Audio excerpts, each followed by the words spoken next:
Bonjour à tous. Aujourd'hui, des traces parfaites. Et c'est à cela que vous avez été appelés, parce que Christ aussi a souffert pour vous, vous laissant un exemple afin que vous suiviez ses traces. 1 Pierre 2, verset 21. Nous courons le danger de perdre beaucoup dans notre expérience spirituelle parce que nous sommes indifférents aux paroles de Dieu. Il parle à un cœur, puis il parle à un autre cœur. Ces cœurs entendent ses paroles, mais ils s'éloignent, ne leur accordant qu'une valeur ordinaire. Elles ne touchent pas l'esprit. Dieu désire que nous transmettions ces paroles à tous les cœurs. Car si la parole annoncée par des anges a eu son effet, et si toute transgression et toute désobéissance a reçu une juste rétribution, comment échapperons-nous en négligeant un si grand salut? Le salut énoncé d'abord par le Seigneur nous a été confirmé par ceux qui l'ont entendu. Hébreux 2, versets 2 et 3. Ce passage nous démontre l'importance de notre conversation. Dieu désire que nous communiquions, que la salle du trésor de chaque cœur soit remplie des précieuses paroles de l'Écriture.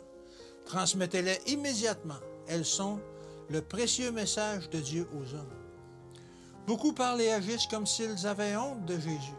Ils ne pensent pas à lui, ils ne le présentent pas à leurs amis, ils ne vivent pas pour le glorifier. Ils ont honte de Jésus qui prit sur lui l'humanité afin qu'il puisse avoir la vie. Vous ne pouvez accomplir la tâche de quelqu'un d'autre. Chacun a son tempérament particulier. Nous ne devons pas nous attendre que tous suivent nos traces, mais bien celle de notre Rédempteur, lui qui vécut dans le renoncement. Prenez la croix et suivez-le. Il est notre guide. L'empreinte de ses pas est parfaite, car c'est lui qui l'a tracée.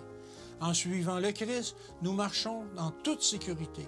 Mais lorsque nous cherchons à inciter chacun à suivre d'autres empreintes, nous commettons une faute.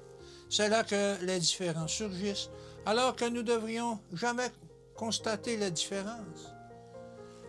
Nous devons croire que les autres sont aussi honnêtes devant Dieu que nous le sommes.